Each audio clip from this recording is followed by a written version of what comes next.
तो चलिए स्टूडेंट, लेकर आया हूँ एक और नई इंटरेस्टिंग वीडियो जिसके अंदर हम डिस्कस करने वाले हैं डीकम्पोजिशन रिएक्शन के बारे में। लास्ट क्लास में हमने क्लास नंबर 6 जो थी हमारी प्रीवियस क्लास, उसमें हमने कॉम्बिनेशन रिएक्शन के बारे में कंप्लीट डिस्कशन किया था। उसका लिंक डिस्क्रिप्शन के अंदर अवेलेबल है। जो बच्चे इंटरेस्टेड हैं कॉम्बिनेशन रिएक्शन के बारे में जानने के लिए वो वहाँ पर विजिट कर सकते हैं। अब स्टार्ट करते हैं डीकम्पोजिशन रिएक्शन से। सेकेंड टाइप की रिएक्शन है, बहुत इंपॉर्टेंट रिएक्शन है। अब सबसे पहले मैं यहाँ पर आपको डीकम्पोजिशन वर्ड का मतलब बताता हूँ। डीकम्पोजिशन वर्ड का मतलब होता है बेटा ब्रेक डाउन। क्या मतलब होता है? Break down. ब्रेक डाउन किसका? Break down of reactant, reactant का ब्रेक डाउन होना। ठीक है, तो इस बेसिकली इस पूरे रिएक्शन में हम क्या करने वाले हैं? रिएक्टेंट को हम ब्रेक डाउन करने वाले हैं। ठीक है, अच्छा ये इस बात समझ में आ गई। अब इसकी डेफिनेशन एक बार पढ़ लेते हैं। डीकम्पोजिशन रिएक्शन किसे कहते हैं? तो decomposition reaction those chemical reaction in which a single reactant decompose into two or more product are called decomposition reactions।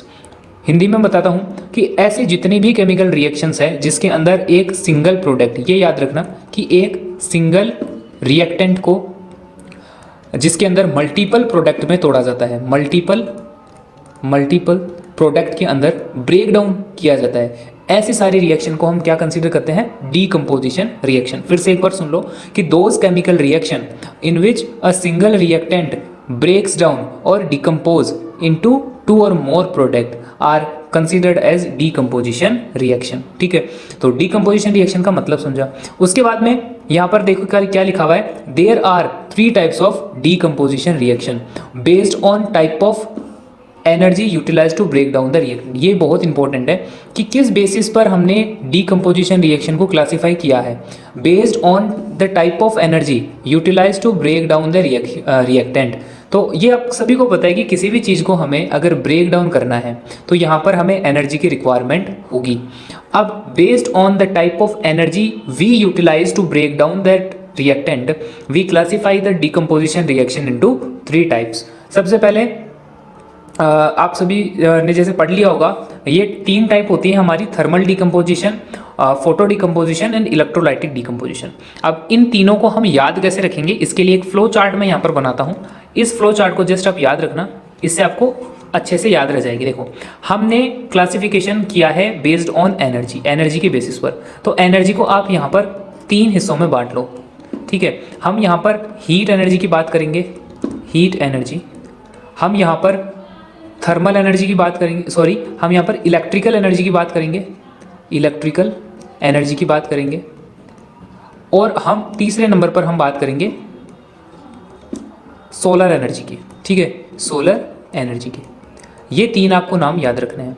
हम कौन कौन से एनर्जी की बात कर रहे हैं? हम हीट एनर्जी की बात कर रहे हैं, हम इलेक्ट्रिकल एनर्जी की बात कर रहे हैं और हम सोलर एनर्जी की बात कर रहे हैं। सोलर एनर्जी का मतलब सन से जो हमें एनर्जी मिलती है उस एनर्जी की बात हम कर रहे हैं। अब ये देखिए कि जितने भी केमिकल डीकम्पोजिशन रिएक्शन होंगे, अगर उस डीकम्पोजिशन रिएक्शन में हमें रिएक्टेंट को ब्रेक डाउन करने के लिए हीट एनर्जी की अगर रिक्वायरमेंट होती है तो उन सभी रिएक्शन को हम थर्मल डीकम्पोजिशन रिएक्शन कहेंगे। इसी तरीके से अगर किसी डीकम्पोजिशन रिएक्शन में हमें रिएक्टेंट को ब्रेक डाउन करने के लिए इलेक्ट्रिकल एनर्जी की रिक्वायरमेंट होती है तो हम उसको इलेक्ट्रोलाइटिक डीकम्पोजिशन रिएक्शन कहेंगे। और ठीक इसी तरीके से अगर किसी डीकम्पोजिशन रिएक्शन में रिएक्टेंट को ब्रेक डाउन करने के लिए हमें सोलर एनर्जी की रिक्वायरमेंट होती है तो हम उसको फोटो डिकम्पोजिशन रिएक्शन कहेंगे। आई होप कि आपको तीनों टाइप की रिएक्शन समझ में आ गई होगी। अब अगर क्वेश्चन आता है कि इन तीनों को अलग से डिफाइन करो तो इनकी डेफिनेशन भी मैंने यहाँ पर लिख रखी है। जैसे कि फर्स्ट ऑफ ऑल हम बात करते हैं थर्मल डीकम्पोजिशन की। तो thermal decomposition is a chemical reaction in which a single reactant breaks down by utilizing heat energy to form 2 or more simple product। ठीक है, अब थर्मल डीकम्पोजिशन रिएक्शन को हम थर्मोलाइसिस के नाम से भी जानते हैं। ये वाला नाम भी आपको याद रखना है। कई बार थर्मल डीकम्पोजिशन ना लिख करके थर्मोलाइसिस को डिफाइन करने के लिए बोल देते हैं। क्वेश्चन आगे define the process of define the thermolysis, तो थर्मोलाइसिस थर्मल डीकम्पोजिशन का ही नाम है। अगर इसके एग्जांपल की बात करें तो थर्मोलाइसिस ऑफ लाइमस्टोन, लाइमस्टोन का थर्मोलाइसिस हम करना, तो वो एग्जांपल हो गया थर्मल डीकम्पोजिशन का। ठीक इसी तरीके से दूसरे टाइप ऑफ डीकम्पोजिशन रिएक्शन की बात करें तो उसकी डेफिनेशन हम ये लिख सकते हैं कि electrolytic decomposition is a chemical reaction in which single reactant breaks down by utilizing electrical energy to form two और मोर सिंपल प्रोडक्ट। ठीक है, अगर अच्छा इसको भी हम इलेक्ट्रोलाइसिस के नाम से जानते हैं, तो इसको थर्मोलाइसिस और इलेक्ट्रोलाइसिस ये दोनों वर्ड आपको याद रखने हैं। अगर इलेक्ट्रोलाइटिक डिकम्पोजिशन के एग्जाम्पल की बात करें तो सबसे बेस्ट एग्जाम्पल आता है इलेक्ट्रोलाइसिस ऑफ वाटर। ठीक है, बहुत इंपॉर्टेंट है, एग्जामिनेशन पॉइंट ऑफ व्यू से भी बहुत इंपॉर्टेंट है इलेक्ट्रोलाइसिस ऑफ वाटर। उसके बाद में last type of decomposition reaction that is called photo decomposition. अगर इसको डिफाइन करने की बात आती है तो आप आंसर में लिखना कि photo decomposition is a chemical reaction in which a single reactant breaks down by utilizing solar energy to form two और मोर सिंपल प्रोडक्ट्स।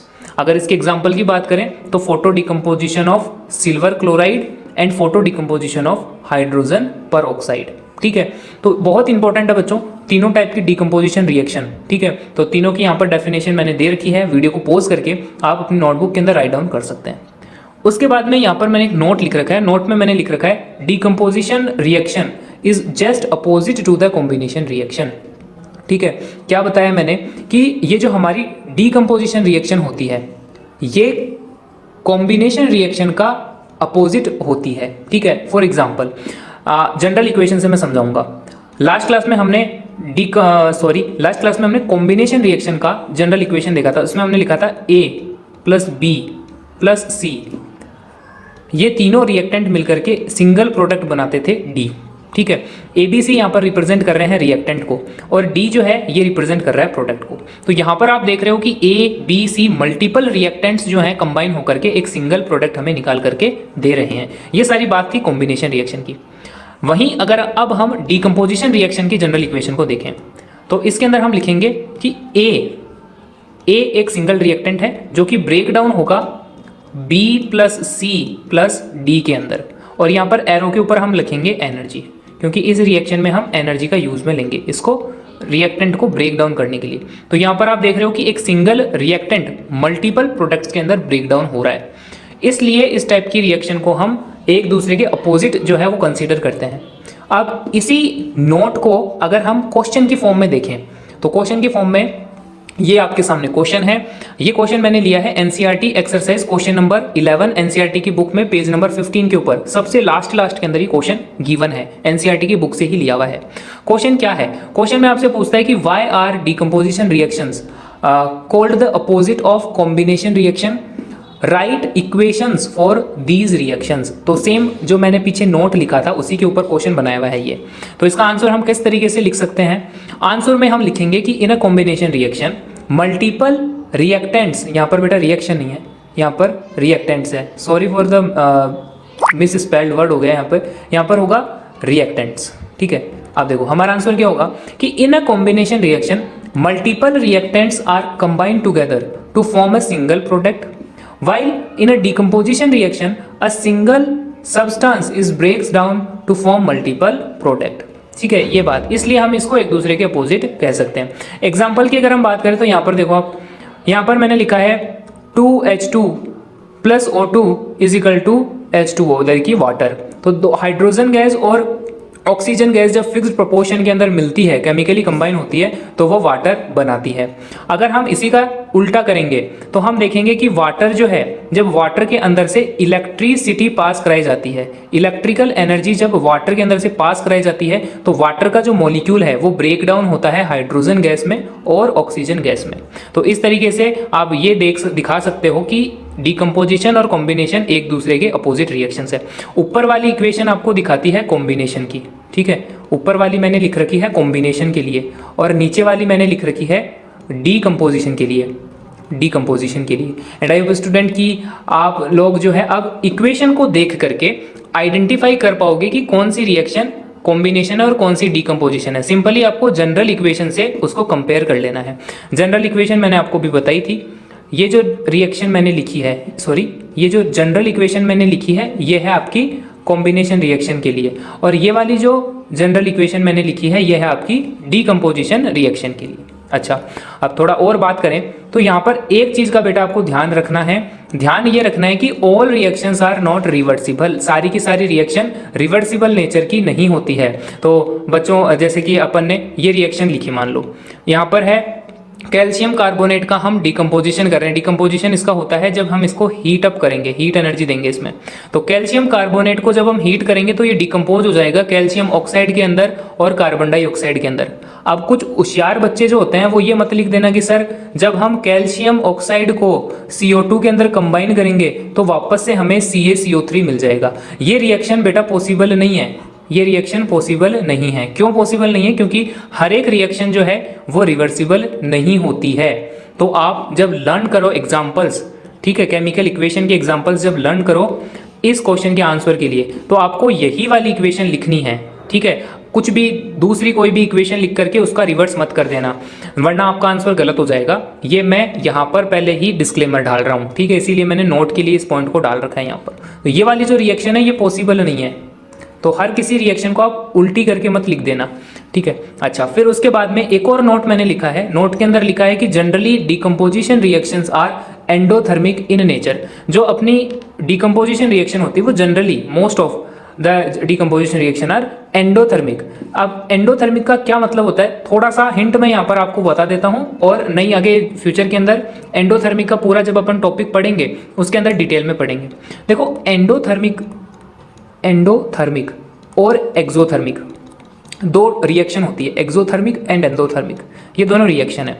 क्या होता है इनके अंदर, सॉरी स्पेलिंग मैंने गलत लिख दी, एक्सोथर्मिक, ठीक है। एक्सोथर्मिक और एंडोथर्मिक दो रिएक्शन होती है। एंडोथर्मिक का मतलब है कि एनर्जी जो है वो एब्जॉर्ब होगी during the reaction. Absorb energy अगर अब्जॉर्ब हो रही है किसी रिएक्शन में तो उसे हम कंसीडर करेंगे एंडोथर्मिक रिएक्शन। और एक्सोथर्मिक रिएक्शन बोलेंगे हम जब एनर्जी प्रोड्यूस होगी, एनर्जी जब प्रोड्यूस होगी, ठीक है। तो इसको बस इस तरीके से आप याद रखो शॉर्ट वे के अंदर कि अगर किसी केमिकल रिएक्शन में एनर्जी प्रोड्यूस हो रही है, एनर्जी लिबरेट हो रही है, तो उस रिएक्शन को हम कहेंगे एक्सोथर्मिक केमिकल रिएक्शन। और अगर किसी केमिकल रिएक्शन में एनर्जी एब्जॉर्ब हो रही है इन एनी फॉर्म तो हम उसको कहेंगे एंडोथर्मिक रिएक्शन। अब बेटा यहाँ पर आप जानते ही हो कि जो हमारी डिकम्पोजिशन रिएक्शन होती है उसके अंदर एनर्जी एब्जॉर्ब होती है, ठीक है। हम एनर्जी को यूटिलाइज करते हैं रिएक्टेंट के बीच में बने हुए बॉन्ड्स को ब्रेक डाउन करने के लिए। तो यहाँ पर एक्चुअली में क्या होता है, एनर्जी जो होती है वो हीट की फॉर्म में या फिर इलेक्ट्रिसिटी की फॉर्म में या फिर सोलर एनर्जी की फॉर्म में यूटिलाइज होती है, एब्जॉर्ब होती है। इसीलिए हम जनरली जो डिकम्पोजिशन रिएक्शन है उनको एंडोथर्मिक रिएक्शन जो है वो बोलते हैं। यहाँ पर भी बेटा, यहाँ पर आप देखोगे तो मैंने यहाँ पर मोस्टली लिख रखा है, मोस्टली का मतलब ज़्यादातर केस में। मैंने यहाँ पर ये नहीं लिखा कि all the decomposition reactions are endothermic. क्यों? क्योंकि यहाँ पर एक्सेप्शंस होते हैं। फॉर एग्जाम्पल एक्सेप्शन की अगर मैं बात करूँ तो डाइजेशन की जो प्रोसेस है वो अपने आप में एक एक्सेप्शन है। एक्चुअल के अंदर जो डाइजेशन है वो एक तरीके का डिकम्पोजिशन रिएक्शन है। बोलोगे सर कैसे है डिकम्पोजिशन रिएक्शन? तो बेटा यहाँ पर एक्चुअल में जो हम कॉम्प्लेक्स फूड खाते हैं उसको सिंपल सब्सटेंस के अंदर ब्रेक डाउन करने का काम ही किया जाता है। तो डाइजेशन को हम as a decomposition reaction consider करते हैं। बट वहीं दूसरी तरफ हम ये भी पढ़ते हैं कि डाइजेशन के बाद में हमेशा हमें एनर्जी जो है रिलीज हुई मिलती है, एनर्जी हमें मिलती है ATP की फॉर्म में, ठीक है। तो एनर्जी रिलीज होती है। यहाँ पर आप देख रहे हो कि है डिकम्पोजिशन रिएक्शन बट एनर्जी यहाँ पर प्रोड्यूस हो रही है, ठीक है। तो यहाँ पर डाइजेशन इसका एक एक्सेप्शन हुआ। तो ये वाला नोट जो है सेकंड नंबर का नोट, ये भी आपको दिमाग में रखना है कि मोस्टली जो होते हैं जनरल केस में डिकम्पोजिशन रिएक्शन को हम एंडोथर्मिक रिएक्शन कंसीडर करते हैं। बट कुछ स्पेशल केसेज हैं, कुछ एक्सेप्शंस हैं जहां पर डिकम्पोजिशन रिएक्शन एक्सोथर्मिक भी हो जाती है, ठीक है। तो ये एक बेटा क्लास थी हमारी। वीडियो को लेंथ जो है ज़्यादा नहीं रखूंगा मैं, क्योंकि शॉर्ट वीडियो बनाने का मेरा टारगेट है, कम समय के अंदर ज़्यादा से ज़्यादा इन्फॉर्मेटिव वीडियो में बना पाऊँ। अब ये जो है आप नोट्स जो है यहाँ से पूरे लिख सकते हो वीडियो को पॉज करके। और अभी डिकम्पोजिशन रिएक्शन खत्म नहीं हुई है, अगली कुछ क्लासों के अंदर हम ये जो मैंने एग्जांपल्स यहाँ पर दिए हैं, जैसे कि मैंने लिख रखा है thermolysis of limestone, electrolysis of water and photo decomposition of silver chloride and hydrogen peroxide. In examples की हम डिटेल के अंदर ब्रीफ एक्सप्लेनेशन में आपको देने वाला हूँ, क्योंकि ये सारे के सारे एग्जाम्पल बहुत इंपॉर्टेंट है एग्जामिनेशन पॉइंट ऑफ व्यू से। तो आने वाली कुछ क्लास अब डिकम्पोजिशन रिएक्शन के टॉपिक पर रहने वाली है। इन केस कोई बच्चा पहली बार इस वीडियो को देख रहा है तो प्लीज़ बेटा, अगर आपके समझ में आया है कुछ भी तो चैनल को सब्सक्राइब करके वीडियो को लाइक जरूर कर देना और इंतजार करना नेक्स्ट वीडियो का। मिलता हूँ आपसे नेक्स्ट वीडियो के अंदर। डिकम्पोजिशन रिएक्शन के टॉपिक को आगे एक्सटेंड करेंगे। Thank you.